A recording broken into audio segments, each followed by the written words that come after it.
Estamos hoy aquí para presentar el libro El Derecho a la Ciudad, Conquista Política y Renovación Jurídica, que es el mismo que está ahí, y que es una obra que consta de casi 300 páginas. El libro se encuentra prologado por el profesor Dr. Antonio Zuela de la Cueva, investigador del Instituto de Investigaciones Sociales de la UNAM, y comienza con un trabajo del profesor Jordi Borja, que nos ha dejado un saludo grabado y que en breve se los vamos a hacer pasar para que todos lo escuchen.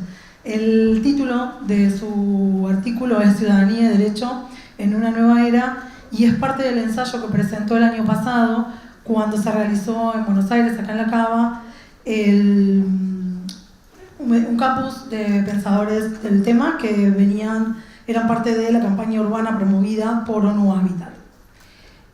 Finalmente, esta publicación cuenta con un artículo del doctor Corti que se denomina Del derecho a la vivienda al derecho a la ciudad, una perspectiva jurídica sobre el urbanismo en la ciudad de Buenos Aires, que está dedicada a la concreción jurídica del derecho a la ciudad y cuenta algunos ejemplos locales. Finalmente, esta publicación incorpora un apéndice de una serie de documentos fundamentales sobre el derecho a la ciudad que conjugan el ámbito local y el ámbito internacional. Como un ejemplo de cada uno de ellos está la nueva agenda urbana aprobada por la Asamblea General de las Naciones Unidas en el 2016, la Carta Mundial por el Derecho a la Vivienda, y a nivel local tenemos el acuerdo por la urbanización de las villas, 10 puntos por la integración sociourbana de los asentamientos y leyes de la provincia de Buenos Aires y de la Ciudad Autónoma de Buenos Aires, entre otros. Los autores que han desarrollado estas obras no es el único título que han escrito y se han expresado varias veces en este mismo tema, pero les vamos a contar quiénes son y de qué se trata. Jordi Borja es geógrafo urbanista, licenciado en Sociología y en Ciencias Políticas, está diplomado en Geografía y máster en Urbanismo, y es profesor en la Universidad Abierta de Cataluña, y ha escrito, como les dije, numerosos artículos y libros sobre este tema. El doctor Corti, que es un conocido ya, pero merece la destacada presentación igual, es el defensor general de la Ciudad Autónoma de Buenos Aires, es doctor en Derecho, profesor regular titular de asignatura Finanzas Públicas y Derecho Tributario en la Universidad de Buenos Aires y autor de numerosos libros y artículos. Me lo debería saber ya, ¿no? A esta altura. Estuve mal. La idea es que esta obra es el puntapié inicial de una colección. Hoy no me acordaba y dije saga, pero no Harry Potter, es una colección que llevará este nombre, El Derecho a la Ciudad, y contamos con un armado o un diseño. Les voy a mostrar, porque no sé si se ve, porque como no hay ahí, muy moderno. La tapa cuenta con un troquelado y unos colores que muestran como un vitro los distintos lugares de la ciudad. Si no lo decía, Gladys me mataba. Entonces, hablando un poco de todo esto, para presentar este tema, nos acompañan, junto al doctor Corti,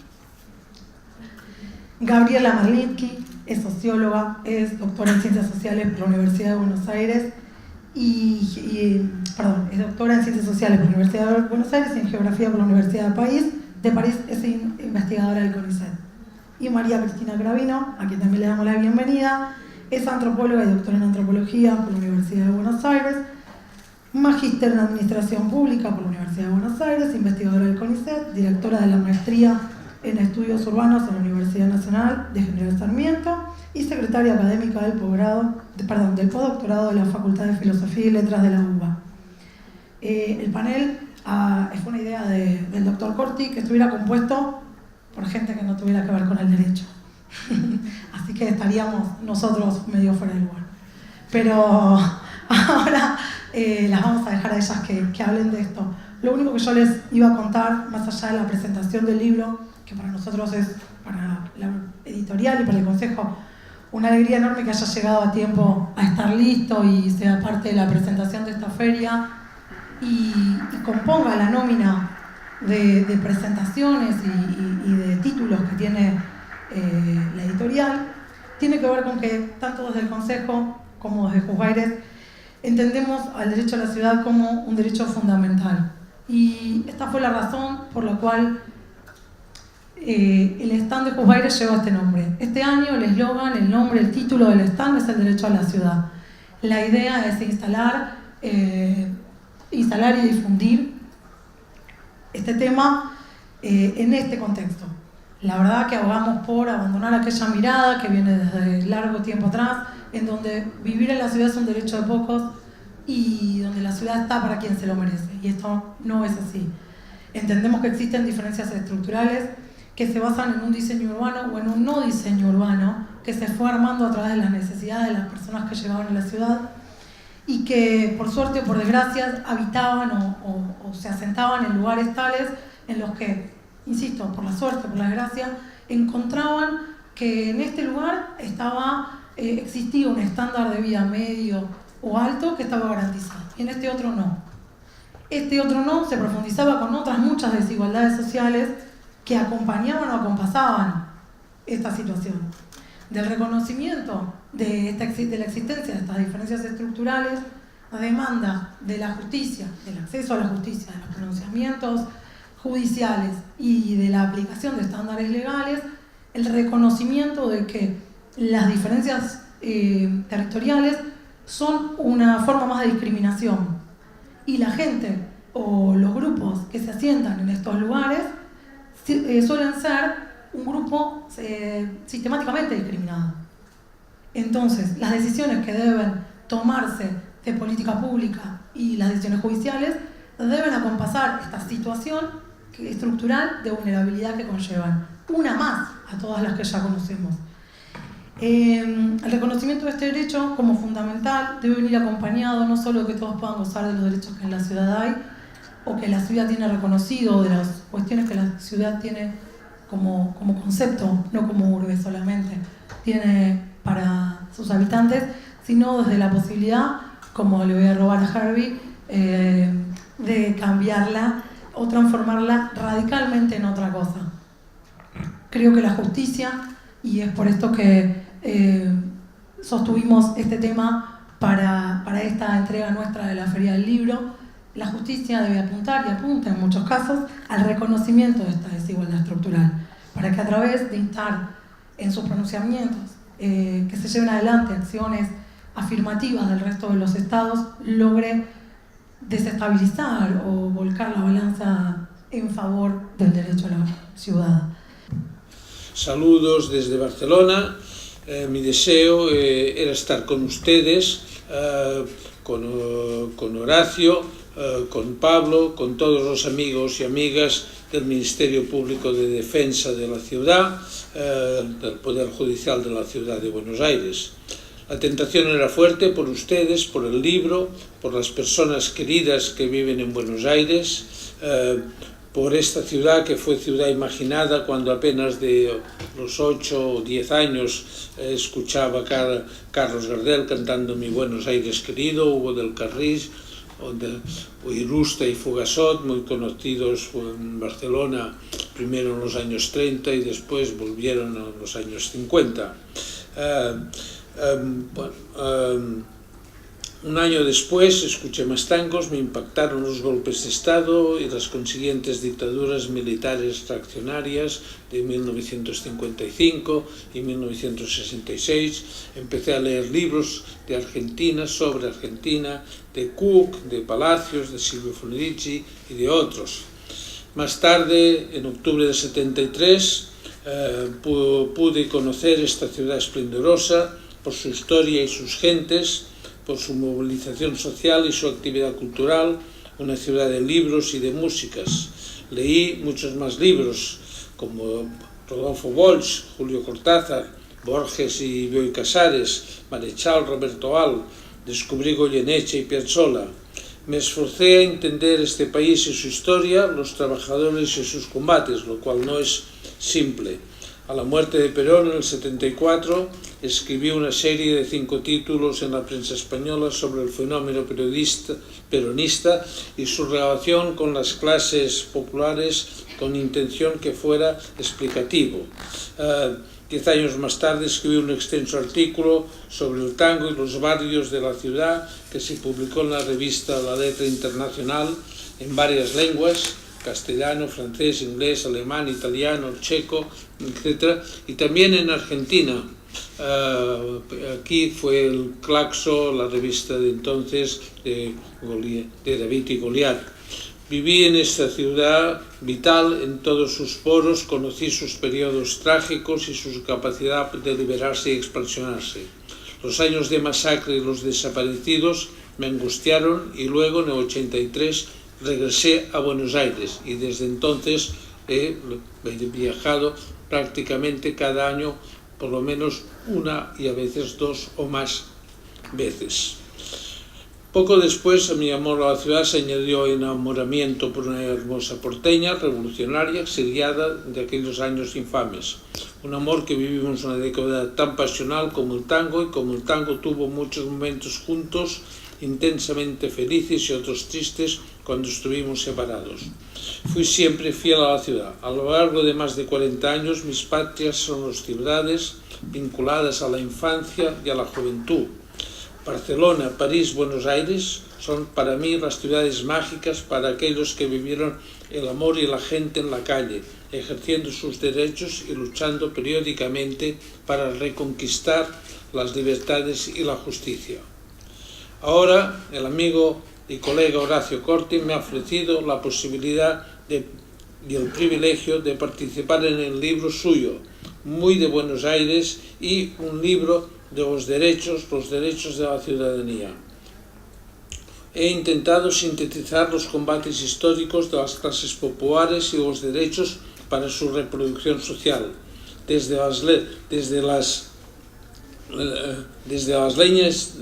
la Carta del Bosque hasta la vivienda en el siglo XIII y todo aquello que les hace ciudadanos. Los bienes materiales e inmateriales, el transporte, la educación, la protección social, la asistencia sanitaria, los servicios colectivos básicos, el acceso a la centralidad, al reconocimiento de la población, sea cual sea su condición, a la seguridad, al espacio público, a la convivencia, insertos todos en el tejido urbano. No hay ciudad sin ciudadanos, hombres y mujeres libres e iguales. Las ciudades nacieron en el Neolítico y su desarrollo han ido de la mano de la técnica, la producción y el intercambio, de la calidad de vida y de las libertades y los derechos. La ciudad es el ámbito favorable para el progreso de la democracia y la cultura, pero también es donde se hacen más visibles las desigualdades y las injusticias sociales y espaciales, donde gran parte de la población no consigue obtener los bienes y los servicios propios de la reproducción social, a lo que se añade el aprovechamiento económico o político mediante la apropiación privada de los bienes y servicios necesarios para el conjunto de la población, mediante las normas o la fuerza de los poderosos y por medio de la especulación, la corrupción y el abuso de los no propietarios o escasos de ingresos. La ciudad mantiene a lo largo de los siglos la tensión entre el carácter universal de la ciudad, en lo que es la ciudadanía que debe tener acceso a todos los bienes y servicios de interés común, y el carácter privado de la apropiación de los bienes del suelo, de la vivienda y de los servicios necesarios para toda la población. El marco político-jurídico en unas sociedades clasistas tiende a destruir la ciudad, y este mismo marco es el instrumento para superar la tensión contradictoria entre los ciudadanos con derechos reales y los ciudadanos que no se les reconocen los derechos de ciudadanía, o sus derechos son virtuales o programáticos. Desde la Carta Magna y la Carta del Bosque citada en el siglo XIII hasta las políticas de vivienda social, asistencial o la permisividad de los suburbios informales y marginales, todo esto es el reto del derecho a la ciudad. Derecho a la ciudad que solamente es efectiva mediante instrumentos que purifiquen los bienes y servicios y cuyos derechos sean exigibles ante los gobiernos y ante la justicia. Pero no es el caso hoy en día. Como en el pasado, cada ciudad son muchas ciudades. Las ciudades formales, regladas, donde la población está debidamente legalizada y que accede más o menos a los bienes y servicios de la vivienda, transportes, espacio público, agua y energía, equipamientos de educación y asistencia sanitaria, etc. Hay otras ciudades dentro de una ciudad, las ciudades informales, marginales, suburbiales, barrios degradados o sin infraestructuras y servicios básicos, aunque dentro del municipio y sobre todo las periferias off del municipio sean tierras nacionales o municipios sin medios para ofertar las condiciones de ciudadanía. Es donde se recluye a la población de ejércitos de reserva de mano de obra o de bajos ingresos o no aceptada legalmente en la ciudad. Hay otras ciudades dentro de la ciudad, son las ciudades imaginadas, son las que sueñan las poblaciones que aspiran a una ciudad deseable, o los planes de pensadores, urbanistas o poetas. Las ilusiones y los proyectos forman parte de la cultura de una ciudad e influyen en las realidades o en las reivindicaciones de la población o en su futuro. Las ciudades de otro tipo, ciudades que también están dentro de las ciudades pervertidas, excluyentes o fragmentadas, son aquellas que rompen la ciudad, que generan guetos, barrios cerrados, conjuntos criminalizados, operaciones especulativas que expulsan a la población y atraen sectores privilegiados. Son la no ciudad. Y la ciudad de ciudades, por último, el presente y sobre todo el futuro, la ciudad metropolitana, la ciudad plurimunicipal, la ciudad-región, las ciudades conurbadas, son el ámbito que requiere la redistribución de los recursos y la reducción de las desigualdades.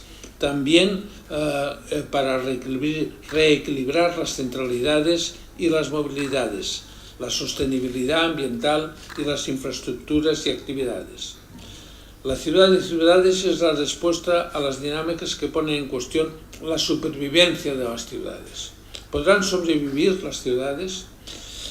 Título de un libro que resumía el movimiento moderno de Josep Lluís Sert en los años 40, el representante en Cataluña del movimiento de moderno en los años 30 y que se exilió al terminar la guerra civil. La construcción masiva de viviendas con servicios, el transporte colectivo y la mixtura de viviendas y zonas de actividad hicieron ciudad después de la Segunda Guerra Mundial. Ahora estamos ante una nueva escala que requiere la ciudad de ciudades. La dinámica actual tiende a vaciar las ciudades formales de gran parte de la población para zonas turísticas, conjuntos selectivos o centros administrativos, y se desarrollan urbanizaciones fragmentadas, de población atomizada y de espacios lacónicos. La ciudad es no ciudad cuando no se basa en las relaciones sociales entre poblaciones diversas.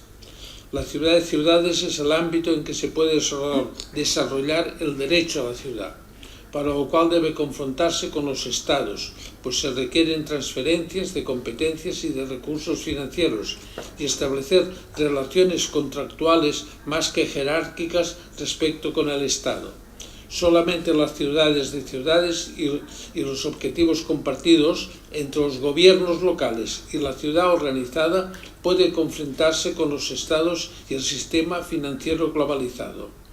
La conclusión lógica nos lleva al rol del derecho, de la legislación y de la justicia. Las leyes y los jueces estarán por la democratización a partir de las ciudades y los movimientos ciudadanos o se fortificarán en los intereses financieros, propietarios y la oligarquía política. Estamos en una nueva era.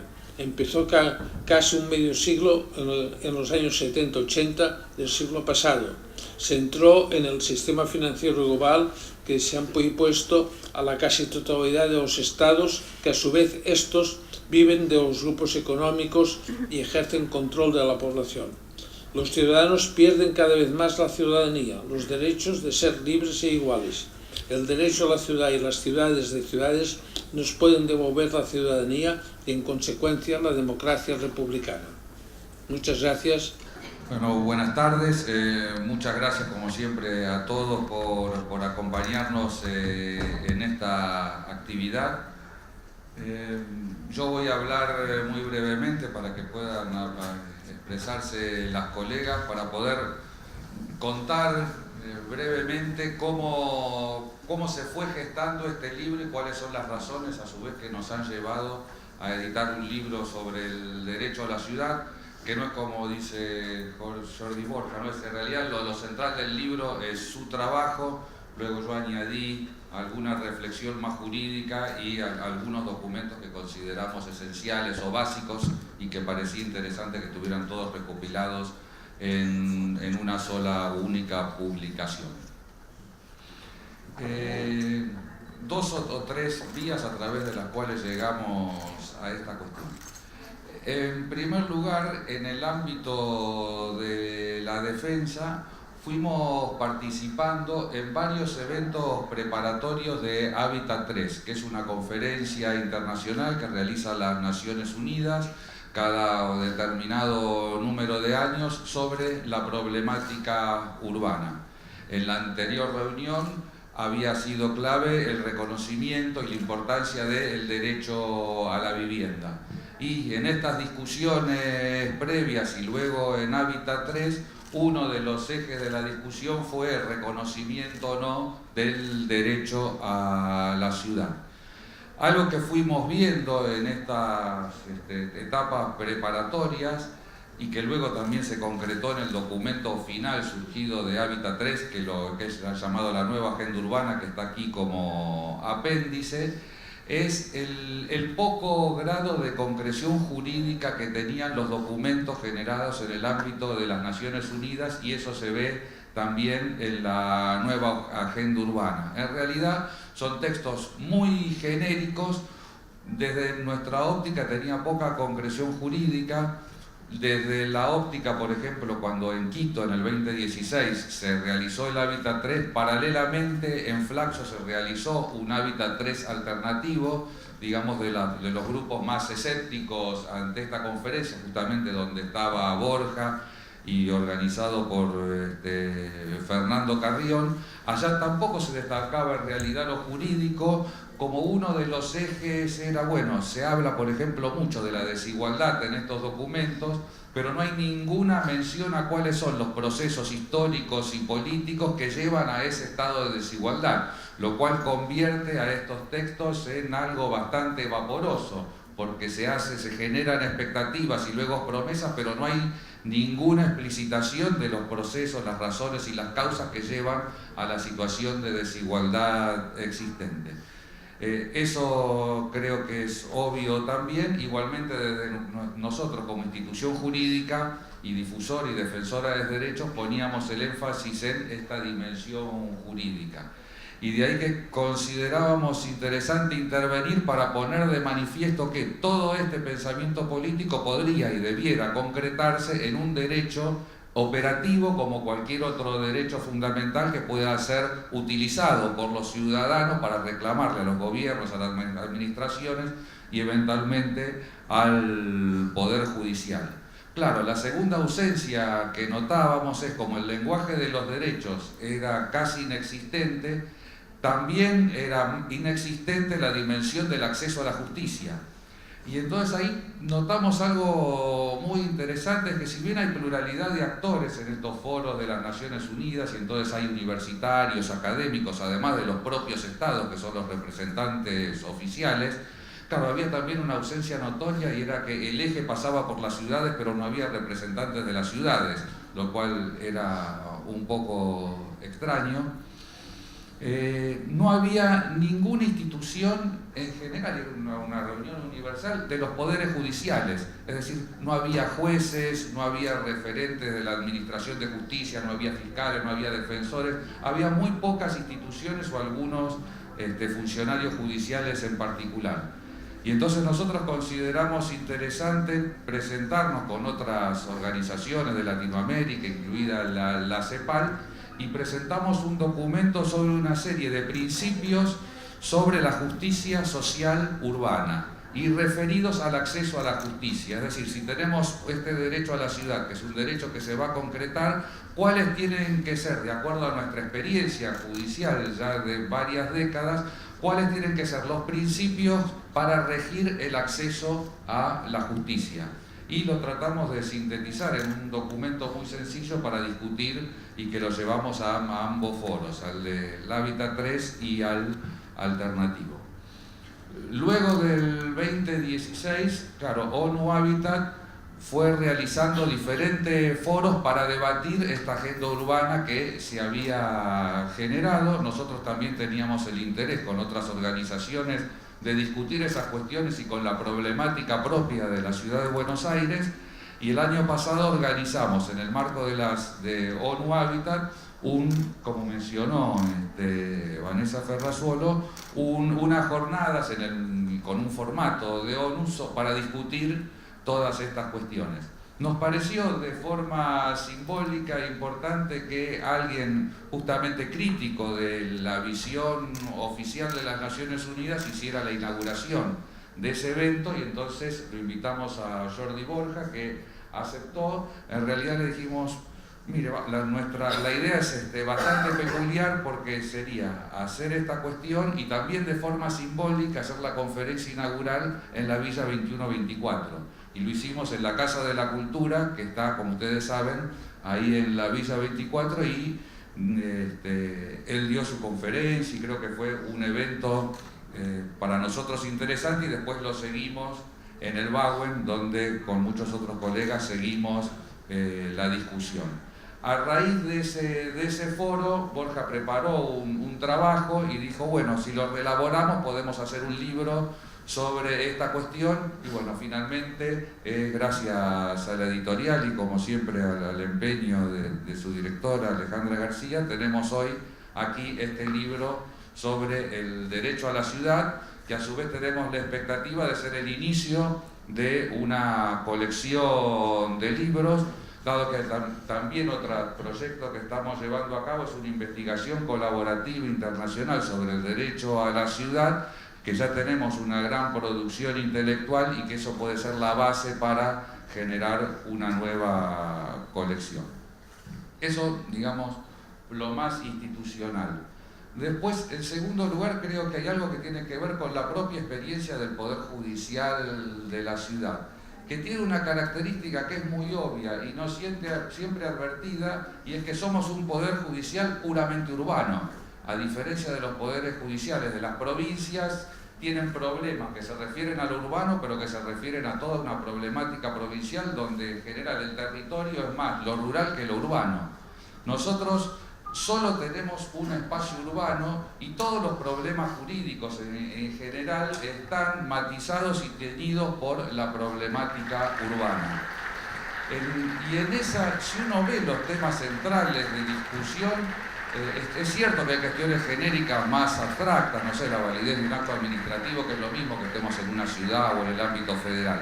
Pero si vemos los problemas humanos reales en su dimensión existencial, son todos problemas que tienen que ver con la vida urbana. En el fuero contencioso, toda la discusión sobre el derecho a la vivienda y las personas en situación de calle, todos los casos referidos al acceso a los servicios públicos en las villas y asentamientos de la ciudad, como los referidos al riesgo eléctrico. Hoy en día en procesos, discusiones de mayor envergadura sobre la urbanización o la integración urbana de las villas de la ciudad, o problemas educativos también de acceso a la educación en muchas villas que hemos tenido casos. Lo mismo lo vemos en el ámbito penal o contravencional, con casos centrales como los referidos al delito de la usurpación o todos los debates penales o contravencionales sobre el uso del espacio público, ¿sí? La venta ambulante, la cuestión de uno de los últimos delitos transferidos, que es la resistencia a la autoridad, de donde hay mayor cantidad de detenidos últimamente en el ámbito de la ciudad de Buenos Aires, y que en general se producen en ocasión de las protestas sociales, es decir, un tipo de uso del espacio público de la ciudad que desde el Estado en parte está tratado de manera penal, contravencional, que parece una forma bastante inadecuada de abordar ese tipo de problemática. Y si nosotros creo que llegamos al derecho de la ciudad, claro, esa es una forma más inductiva, porque finalmente fuimos pensando y resolviendo todos esos problemas en su particularidad. Por un lado el derecho a la vivienda, por el otro lado el derecho al uso del espacio público, por otro el derecho al acceso a los servicios públicos, pero es claro que, al menos a mí naturalmente, me fue llevando a pensar formas más globales de comprender esa dispersión de derechos más allá de las clasificaciones jurídicas tradicionales de civiles, políticos, económicos, sociales, que son bastante formales y no nos dicen mucho, salvo, bueno, la importancia que tienen, que hay dos pactos, etcétera, etcétera. Yo creo que eso nos fue llevando a pensar derechos que fueran, yo creo que es la expresión que utilizo acá, macro derechos, es decir, derechos más amplios que permiten pensar, dada una problemática específica como la problemática urbana, un conjunto de derechos en particular, de forma tal que cada vez que tenemos una discusión sobre esos derechos, discutimos eso particular, pero discutimos también qué tipo de ciudad queremos, cuál es la relación de las personas con su propia ciudad. Y ahí, eso yo lo conecté, y es lo único que digo de mi trabajo, que creo que tenemos que pensar varios macro derechos y macro situaciones. Acá menciono dos, pero yo mencionaría tres hoy en día. Uno es claro que es este derecho a la ciudad, que es una forma de trascender una serie de derechos que ya existentes, y uno de los desafíos jurídicos que tenemos es otorgarle contenido operativo, preciso y específico a qué significa este derecho a la ciudad, que, como todos saben, fue tradicionalmente un concepto más bien político. Henri Lefebvre, toda esta historia que algo se dice en este libro, y si bien hay varios documentos jurídicos que acá están mencionados, aún creo que falta un grado de concreción mayor para comprender qué significa el derecho a la ciudad. Pero que para mí tiene que estar vinculado a otras dos cuestiones, que son los siguientes. Otro macro derecho, y que tenemos una pista en nuestro texto constitucional de la ciudad al referirse expresamente a la exclusión social, que es el derecho a la inclusión social. Como dice Borja, desde los años 70 vivimos un cambio, una transformación del sistema económico mundial, donde el trabajo deja de tener su factor central de integración social, económico, cultural, humano, etc. Y eso genera enormes dificultades y tiene enormes consecuencias. Sí, el trabajo no es el eje de la sociedad, lo que significa es que hay muchas personas que no sirven para el trabajo, y eso significa que tenemos gran cantidad de personas, no que solo son desempleados ocasionales o transitorios, sino que hay una población estructuralmente excluida de la sociedad que tiene enormes dificultades para acceder al mundo del trabajo. Y si ocasionalmente accede al mundo del trabajo, como tal vez pudo haber ocurrido en la Argentina, una mínima crisis o un cambio de política hace que enseguida queden de vuelta fuera del mundo del trabajo y siguen estando en un estado de exclusión político, social, cultural, etc. De forma tal que cuando nosotros hablamos del derecho a la vivienda en la ciudad, no solamente hablamos de la vivienda, hablamos que es un medio para la inclusión social de gran parte de la población de la ciudad de Buenos Aires que está excluida. Y eso creo que tiene o debiera tener enorme significación para los operadores judiciales o cada vez que alguien en el Poder Judicial resuelve un caso sobre estas cuestiones. Y es claro que si el trabajo no es lo central, las personas, las comunidades, las colectividades buscan las formas a través de las cuales poder sostener sus condiciones materiales de existencia, y creo que lo que se ha desarrollado, primero incipientemente y cada vez con una mayor conciencia, es un nuevo sector de la economía, que es la economía popular, ¿no? Que no es solamente la informalidad, algo negativo frente a la formalidad, sino que es un nuevo ámbito de relaciones económicas que ya tienen reconocimiento jurídico a través del Estado, inicialmente por vía muy oblicua, en su momento por una modificación de la ley de impuesto al valor agregado que reconocía a las empresas de carácter o a las unidades de carácter social y solidario, etcétera, y una regulación posterior. Y que eso nos tiene que llevar a repensar toda una serie de fenómenos jurídicos en la ciudad, como por ejemplo el uso del espacio público y lo que significa la venta del espacio público, que no solamente puede ser pensado desde el ámbito contravencional o sancionatorio, sino que tiene que ser pensado como una de las manifestaciones que encontró la población excluida para llevar a cabo una actividad económica, claro, que es muy diferente a la actividad económica, ya sea pública, estatal o la privada empresarial. Así que eso es resumidamente lo que nos llevó a este texto y esperamos seguir construyendo en este sentido. Así que muchísimas gracias.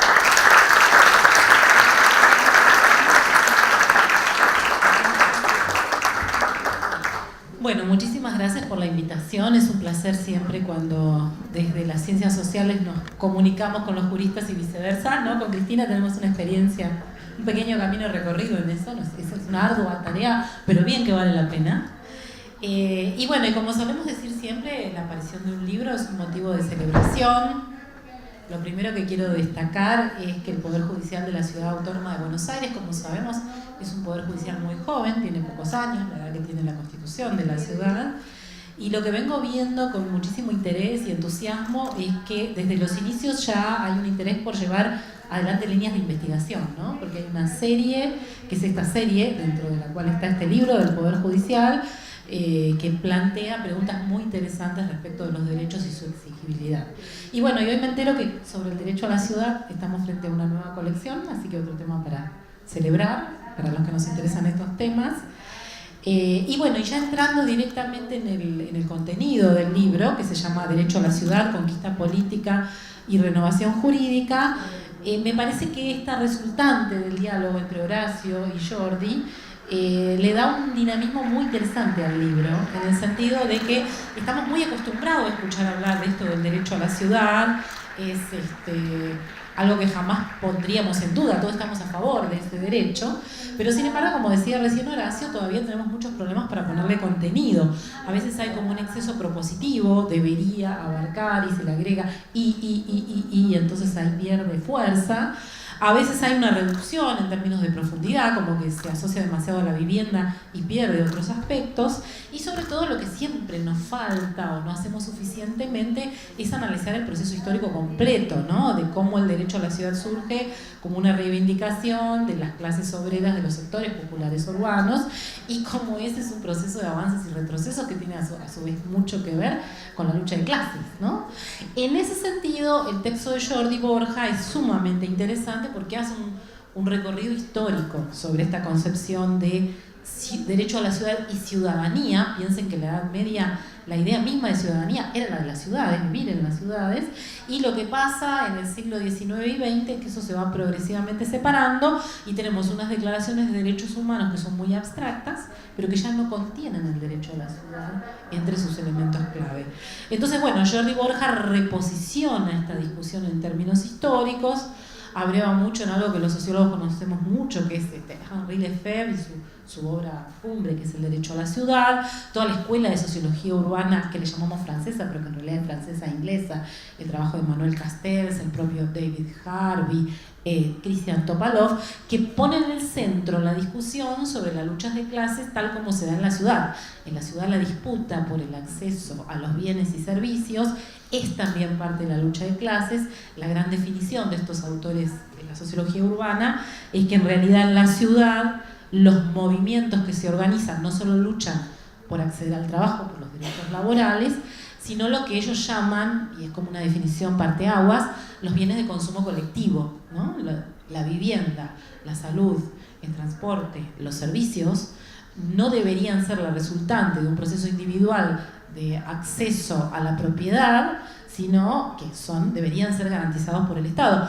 Pero como el Estado en una sociedad capitalista es un regulador muy ineficaz de la lucha de clase, tienden la más de las veces, eso lo sabemos en los procesos históricos, a beneficiar a los sectores que concentran capital. Bueno, es parte de esta lucha en la ciudad esta pelea por los consumos colectivos. En esos consumos colectivos incluimos el derecho a la ciudad, tal como está planteado en el debate de Jordi Borja. Entonces él dice, bueno, tenemos una discusión muy rica, muy interesante, que atraviesa la filosofía, el derecho, la sociología, la historia, la antropología. Sabemos que hoy en día, y por eso Quito, y por eso todos los debates en Hábitat 3, etc., es una cuestión social reconocida, que tiene legitimación. Sin embargo, nos falta una visión más estratégica de dónde queremos llegar, ¿no? Bueno, en el planteo de Borja, la discusión estratégica tiene que ver con repensar a los movimientos urbanos y la alianza de los sectores populares con las clases medias, ¿no? Él dice, bueno, no es algo tan fácil, compara incluso la experiencia de Europa en España y en los países que han tenido grandes crisis económicas, Grecia, por ejemplo, y la experiencia en América Latina. Ahí deja un poco abierta la cuestión, pero es muy interesante para repensar ese tema, porque dice, bueno, mientras en países como en España y en Grecia parece haber como un aplanamiento de las diferencias sociales entre clases medias y sectores populares, en América Latina hay procesos mucho más complejos. Ya sabemos que la característica de nuestros países y de nuestras ciudades es el altísimo nivel de desigualdad social. Entonces hay momentos de crisis, momentos cíclicos y anticíclicos en que a veces parece que ganamos todos, pero en el fondo ganan mucho más las clases medias y las clases medias altas. Entonces hay toda una discusión sobre cómo repensar esto. Y bueno, y me parece muy interesante además su planteo en términos de cómo en momentos de auge se unifican agendas, pero no siempre en esa unificación de agendas de clases medias y populares o clase trabajadora se logra recortar bien cuál es el elemento clave para las clases populares, que es el tema del acceso a la vivienda, la propiedad, el tema de la regulación del mercado de alquileres y el control del mercado financiero, ¿no? Qué sé yo, pensemos ejemplos, que todavía tenemos que hacer mucha investigación sobre eso. El Procrear, que fue una política muy progresiva en vivienda, finalmente, ¿quiénes se beneficiaron? ¿Por qué no hubo una política del mismo tipo respecto de los sectores populares urbanos? ¿Por qué todavía hoy en la ciudad, como bien dice Horacio en su trabajo, si bien ya existe un reconocimiento del gobierno de la ciudad respecto del derecho a la urbanización, las políticas de vivienda son tan ineficientes, cubren tan poco nivel de población? Bueno, ahí hay un problema histórico que lo plantea muy bien Horacio en su capítulo, que tiene que ver con que no querer intervenir, no querer dar servicios a las villas y asentamientos, no querer producir política urbana inclusiva, es una forma de estirar el conflicto, de mantenerlo ahí parado y también de mantener un statu quo, ¿no? Porque en términos económicos la urbanización de las villas no es tan costosa, ya podría haber estado resuelta. En el caso del texto de Horacio, insisto, hay algo muy interesante que es su análisis de cómo serían exigibles estos derechos y cómo se podrían actualizar en el marco de la estructura jurídica que tiene la ciudad. Hay un análisis muy rico, muy interesante sabemos todos, ¿no?, que la Constitución de la Ciudad Autónoma de Buenos Aires es una constitución muy progresista en términos de derecho, consagra el derecho a la vivienda como un derecho fundamental. Horacio insiste mucho en conectar la idea del derecho a la vivienda con el derecho al hábitat, porque ahí él encuentra un camino jurídico para decir sí está el derecho a la ciudad en la Constitución de la Ciudad Autónoma de Buenos Aires. Hago un paréntesis o una nota a pie acá, ese es un tema que trabajamos mucho con los equipos con Cristina y con Antonio Azuela, que es la indeterminación del derecho. Generalmente cuando uno habla con juristas o abogados tienden a pensar el campo de la ley como algo cerrado, que el único problema que tenemos ahí es su aplicación, y en realidad hay todo un campo previo o contiguo o continuo, que es el de la interpretación. Y bueno, si acá lo tenemos Horacio interpretando la Constitución para que diga algo que no dice, bueno, yo lo celebro, porque en general eso hacemos mucho los sociólogos, estiramos el contenido, claro, pero a veces no se reconoce suficientemente. Y ahí Horacio hace un análisis muy interesante del peso que tiene el constitucionalismo en el debate jurídico actual. Él habla de la constitucionalización del derecho interno, cómo los derechos económicos sociales empiezan a estar incluidos en las constituciones nacionales, pero a su vez, o provinciales, en este caso de la ciudad, pero a su vez cómo se los incorpora como estructurantes de todo el campo jurídico. La constitucionalización del derecho internacional, que es esta cosa que yo aprendí cuando empecé con estos temas, que todo el que entra te nombra todos los pactos internacionales para decirte, ves que acá está, bueno, porque nuestra Constitución los reconoce, y la internacionalización del derecho constitucional, que tiene que ver con que empieza a haber también jurisprudencia internacional. Entonces, estamos frente a un campo muy complejo, muy con mucha cuestión tecnojurídica que a veces nos complica a los que no venimos del campo, pero también con muchas innovaciones. Luego Horacio plantea las innovaciones que tienen que ver con tener un poder judicial diferente, donde tenemos una justicia especializada en lo contencioso administrativo, donde su foco central es la cuestión urbana, y la importancia del Ministerio Público de la Defensa y la Asesoría General Tutelar. Luego entra en un análisis de casos. Ahí hay un estudio del tema de cómo ha intervenido el Ministerio Público de la Defensa y la Asesoría General Tutelar en temas de la población que sin techo, y también las limitaciones que eso tiene en términos de cómo se transforma, cómo se pasa de dar un alojamiento transitorio a las personas en situación de calle a darles un subsidio, pero el problema estructural no está resuelto. Y toda la cuestión de la urbanización, del plan de urbanización de villas y asentamientos, en particular el caso Rodrigo Bueno, que como bien sabemos empezó siendo un caso que le otorgó todo el derecho a los demandantes, pero que luego pasó por distintas instancias, y en este momento hay una situación como de tensión. Entonces, para cerrar y darle la palabra a Cristina, celebro mucho el libro, me parece que abre un diálogo interesantísimo entre los debates más críticos del urbanismo y la práctica jurídica. Incorpora todos esos tratados que tienen una cosa pedagógica, porque están levantados todos los anexos, que la verdad algunos no los conozco en profundidad y me voy a dedicar próximamente a leerlos, como es la Resolución de Nueva Agenda Urbana de las Naciones Unidas de 2016, los derechos humanos en las ciudades y asentamientos urbanos, la Carta Mundial por el Derecho a la Ciudad, el Manifiesto de Quito, los 10 puntos por la integración sociourbana de los asentamientos en Buenos Aires, un documento del Ministerio Público de la Defensa, el relevamiento de las personas en situación de calle. Yo creo que el diálogo entre Jordi y Horacio, pero a su vez la posibilidad de conectar este debate con el análisis de esos documentos, algunos propositivos, algunos con fuerza de ley y otros que vienen de los movimientos sociales, es uno de los aportes más interesantes que tiene este libro. Y para seguir pensando, siempre, yo que vengo de los temas ambientales, hay como 2 o 3 cuestiones que siempre se me vuelven a abrir. La primera tiene que ver con la cuestión metropolitana, cómo hay un efecto residual de todo esto, que es: discutimos la ampliación de derechos para los ciudadanos que viven en la Ciudad Autónoma de Buenos Aires, pero me pregunto por qué siempre nos quedan afuera los que viven en Moreno, en Almirante Brown, en Lanús.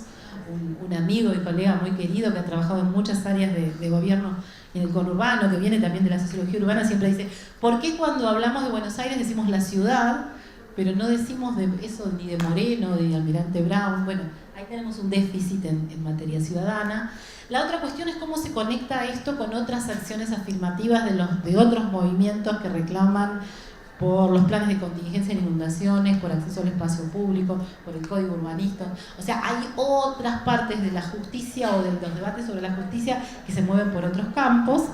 Y finalmente la pregunta por escenarios de futuro, digo, ¿qué justicia en el marco de qué proyecto de ciudad? Muchas gracias.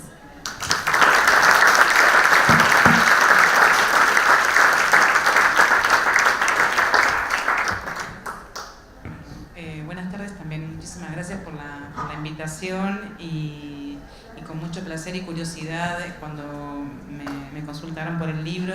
Bueno, nunca imaginaba, uno estaba acostumbrada de que estos mundos siempre aparecen separados, más de la reflexión de ciencias sociales con una dimensión política y lo jurídico, cosas que criticamos. Entonces, bueno, me llamó mucho la atención este libro doble, y dentro de eso, y celebro entonces el diálogo, porque creo que el camino puede ser fértil y es como un libro que empieza a abrir más concretamente este diálogo, que es una deuda que tenemos, y en particular en la ciudad, que como decía Gabriela, tenemos una constitución muy progresista. Hace un par de años con Gabriela Merlis que decíamos que teníamos que hacer en realidad una jornada de reflexión, bueno, 20 años de la constitución, ¿qué pasó? ¿Con qué nos encontramos? Bueno, se nos fue la fecha, podemos ahora pensarla para el 25, y la verdad que en realidad es una constitución muy, muy interesante. Horacio la cita bastante y creo que vale la pena volver a recordarla, creo que a veces la olvidamos, y sobre todo este carácter doble, ¿no? que mencionaba recién Horacio, que es que la ciudad por un lado es objeto de reclamos, pero a su vez también es el lugar de reclamos de otros reclamos. Es una caja de resonancia y también no nos tenemos que olvidar que eso es una dimensión importante. Creo que estas dos partes contribuyen a pensar de vuelta, a politizar el derecho en el buen sentido de la palabra, ¿no? De pensarlo. Hay una idea de que cuanto más técnico es más neutral. El derecho jamás es neutral. Es un poco como el lenguaje, a medida que se usa, se reproduce y se va construyendo y se le va dando un sentido.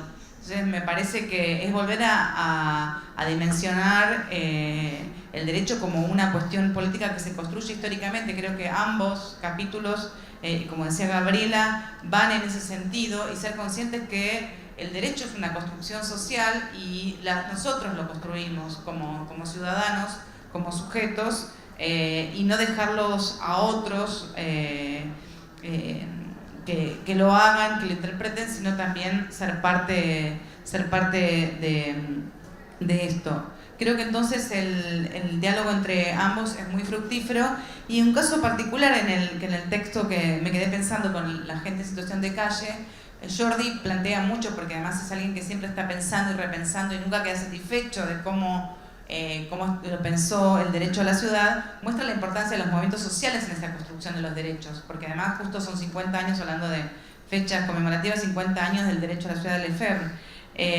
Y en este caso, la gente en situación de calle, por su situación justamente, ni siquiera se puede constituir en un colectivo reclamando por sus derechos.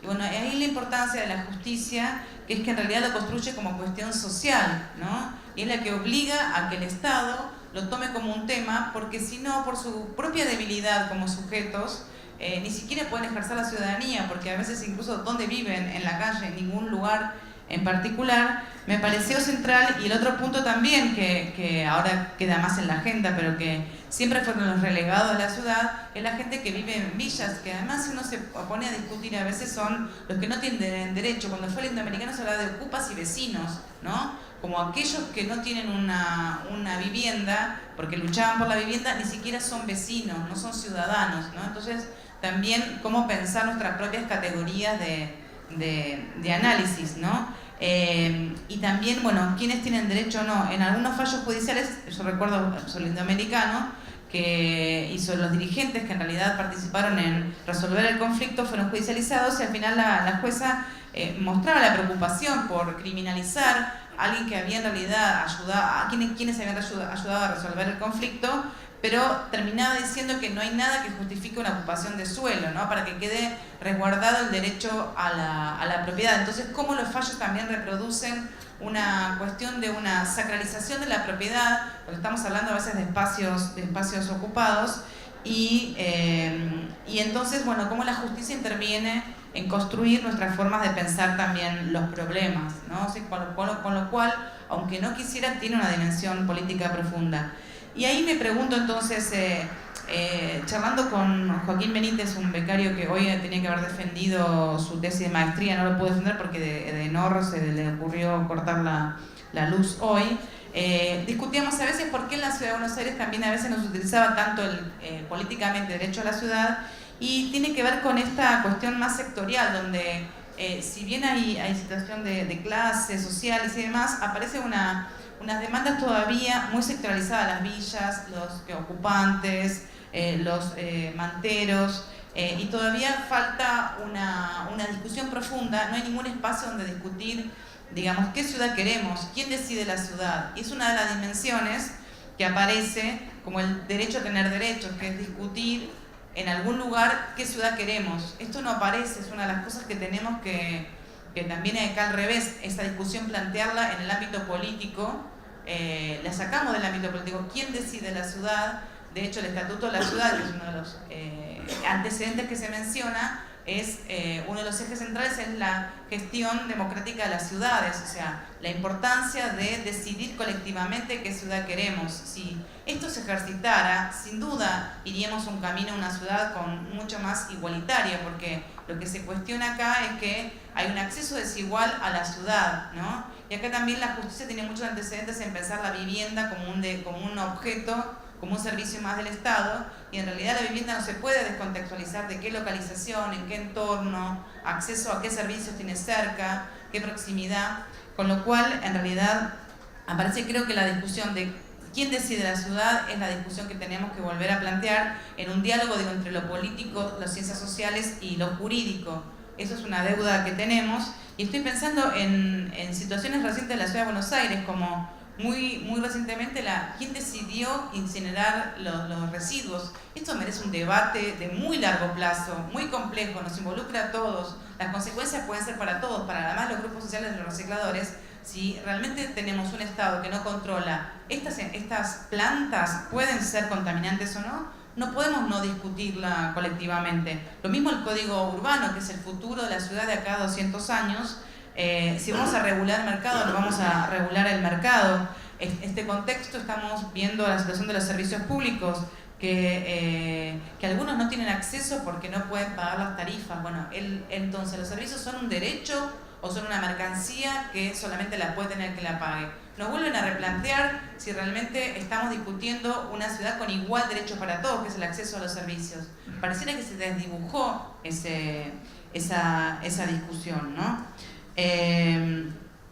Creo que eso son una de las cosas que tenemos que poner en la agenda, y sin plantear esto desde lo jurídico, sin esto no tiene sentido esta discusión política. Creo que la Defensoría de la Ciudad hizo mucho en todos estos años en visibilizar muchos problemas, en poner, en empujar al Poder Ejecutivo hacia derechos sociales igualitarios, y creo que en esta discusión, que hay un anexo sobre los puntos de urbanización o reurbanización en realidad de las villas, porque son espacios urbanos, acá aparece también una discusión que hay que hacer muy profunda de cómo entender inclusión social, e integración urbana. Estos son dos aspectos que merecen ser discutidos, porque se están pensando estándares urbanos distintos, de menor calidad, básicos, para las villas, en cuanto a los servicios, en cuanto a las medidas de las calles, en cuanto a la superficie de las viviendas, en cuanto a la calidad de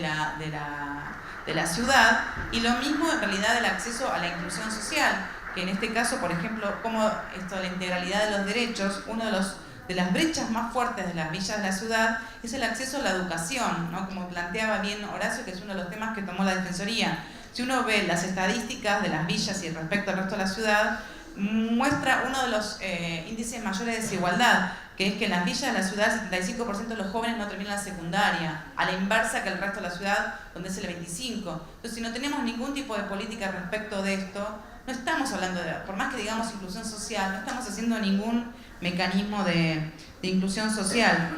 Entonces creo que el esfuerzo por pensar estas dimensiones desde lo jurídico, viendo los análisis de que, bueno, las leyes cómo se fueron construyendo, cómo se fueron definiendo, también porque algunas leyes se cumplen, otras no se cumplen. Creo que ese análisis, además del jurídico, de los fallos que vamos a ver también, que a veces son restrictivos, qué está pasando con el Poder Judicial actualmente, no podemos escaparlo de un contexto histórico-político.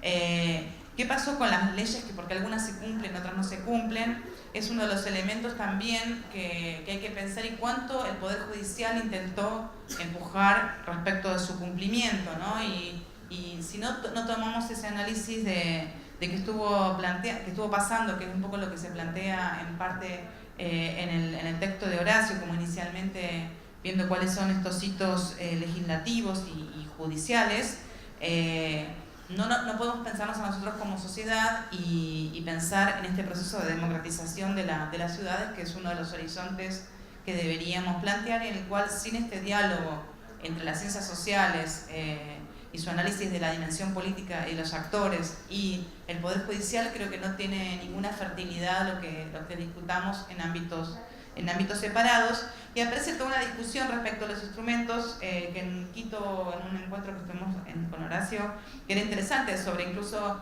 la agenda urbana. Algunos planteaban de forma escéptica que era un conjunto de buenas intenciones y que no tenía sentido casi ni siquiera volver a leerla, y otros planteaban, eso es una buena pregunta, otros planteaban que es un instrumento que en realidad para hablar a nuestros gobiernos cuando queremos exigir derechos. Bueno, está esta agenda urbana que se comprometió cada país, todos los países del mundo a llegar a esa meta. Bueno, es una buena medida recordarle a los gobiernos que se comprometieron a esto, más allá que son estándares quizás muy altos. Creo que es un horizonte al cual debemos llegar y también apropiar. Yo creo que también tiene todos estos anexos que tiene el libro, son como para mirarlos, para discutirlos, para apropiarse, que son una buena dimensión de, bueno, cuánto de lo jurídico pueden tener, cuánto de lo político, de lo social, qué pueden hacer los actores con esos, y creo que es un camino interesante como para este diálogo. Yo también recomiendo la revista, que no lo hizo desde Chivo Horacio. Creo que la revista de la Defensoría es un elemento central también de la reflexión de la práctica y de los problemas que aborda la Defensoría. Creo que es entonces, además de un actor central en la defensa de los derechos, todos siempre acudimos y recordamos y apelamos a la importancia de tener la Defensoría cerca y presente, sino que también es un actor que reflexiona sobre su propia práctica. Y eso yo creo que es muy importante. Es un actor estatal que reflexiona sobre su propia práctica, es poco habitual, y cuando estamos hablando entonces de pensar la defensa de los derechos, creo que es un elemento central, reflexionar sobre la propia práctica. No sé por qué lo repito cuando me cuesta decirlo. Creo que es muy alentador, creo que todos estamos involucrados en estos procesos, y bueno, y bienvenido el libro para estas lecturas de debate en muchos sentidos, ¿no? Político, jurídico, desde las ciencias sociales. Creo que vale la pena apropiarse, tomarlo, discutirlo, repensarlo. Así que muy bienvenido el libro.